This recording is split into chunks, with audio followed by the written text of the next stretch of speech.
Bonjour, pour parler du thème de la nourriture en français, je vous propose deux œuvres, une littéraire et une cinématographique.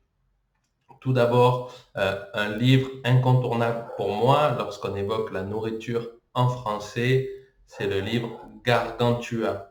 Gargantua est un personnage qui a été repris par François de Rabelais, qui lui a fait passer les années et qu'il a inscrit dans le patrimoine linguistique français, puisque c'est un terme que l'on utilise toujours aujourd'hui en le dérivant en adjectif. Ça a donné l'adjectif gargantuesque, qui signifie quelque chose de démesuré en rapport à la nourriture principalement.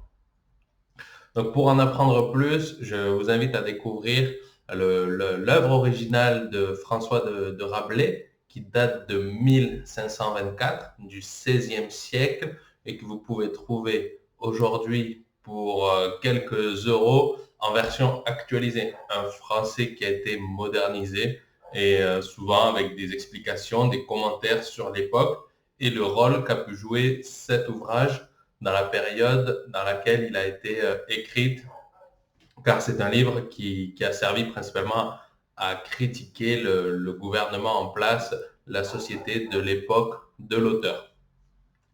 Maintenant, le film que je vous conseille, toujours sur un ton humoristique, mais qui n'a pas le même impact que le livre, beaucoup plus léger, mais qui est réalisé et qui voit apparaître à l'écran un des acteurs marquants des années 90 en France, c'est Didier Bourdon.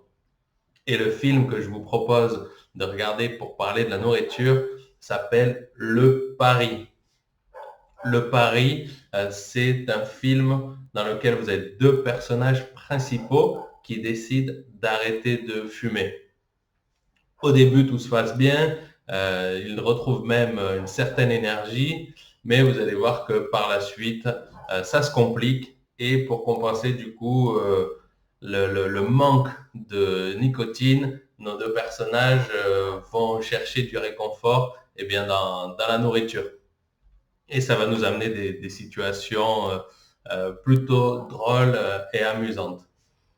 Voilà, je vous laisse découvrir ces deux œuvres. N'hésitez pas à me donner votre retour, votre avis sur ces deux ouvrages et à suggérer d'autres œuvres si vous en connaissez qui traitent de la nourriture. À bientôt!